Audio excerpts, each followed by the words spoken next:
మీరు హెల్తీగా ఉన్నారా? ఏంటి ఇలా అడుగుతున్నారు? నేను చాలా హెల్తీగా ఉన్నాను అనుకుంటున్నారా? ఫిజికల్ హెల్త్ ఒక్కటే హెల్త్ కాదు. హెల్త్ అంటే social, emotional, physical and spiritual health. ఈ అన్ని విషయాల మీద చాలా కాన్సంట్రేట్ చేయాలి. ప్రెగ్నెన్సీలో వీటన్నిటి ప్రభావం బేబీ మీద ఎక్కువగా పడుతుంది. చాలా మంది ఫిజికల్ హెల్త్ మీద కాన్సంట్రేట్ చేసినట్టు ఎమోషనల్ హెల్త్ మీద, స్పిరిచువల్ హెల్త్ మీద, సోషల్ హెల్త్ మీద కాన్సంట్రేట్ చేయరు.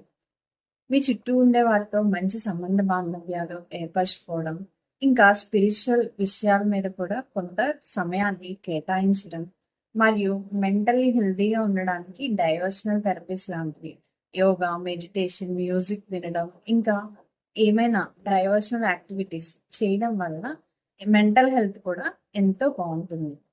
సో, ఇలాంటి వాటన్నిటి మీద మీరు కాన్సంట్రేట్ చేస్తారని కోరుకుంటున్నాను. ఈ వీడియో నచ్చినట్లయితే లైక్ చేయండి. ఎవరికైతే వీడియో యూస్‌ఫుల్‌గా ఉంటుందో తప్పకుండా వారికి షేర్ చేయండి. మరిన్ని ఇన్ఫర్మేటివ్ వీడియోస్ కోసం ఛానెల్‌ని తప్పకుండా సబ్స్క్రైబ్ చేసుకోండి. Thank you for watching.